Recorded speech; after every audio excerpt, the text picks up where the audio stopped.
Dante, ano ang detalye kaugnay dito sa sinasabing dapat lahat ng kaso ni Alice Guo ay sa Pasig RTC na ihahain?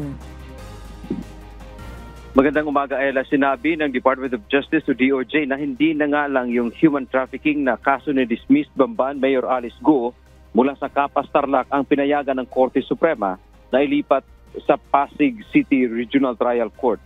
Ayon kay DOJ Undersecretary Nicolas Felix T., ang basa nila sa kautusan ng kataas-taasang hukuman na lahat ng mga posible pang ikakaso kay Guo at iba pang akusado ay ililipat din sa Pasig RTC. Kabilang sa mga inaasahang sasampa kay Guo na kaso na ngayon ay pending paela dito sa DOJ ay ang money laundering, tax evasion complaint. Ang kasong qualified human trafficking ay naisampa na kahapon sa Pasig RTC. So mukhang yun money laundering natin sa Pasig din at yung mga susunod pang mga kaso bukod sa human trafficking at money laundering, mukhang sa Pasig na din natin ihahain.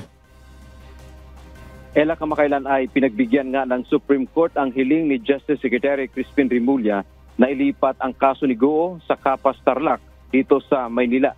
Ito ay para masiguro ang integridad ng proseso ng kaso at maiiwasan na magkakaroon ng biases sa paglilitis nito.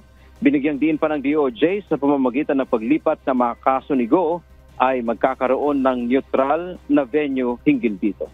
Yan ang ating update mula dito sa Maynila. Balik sa iyo, Ella. Maraming salamat, Dante Amento.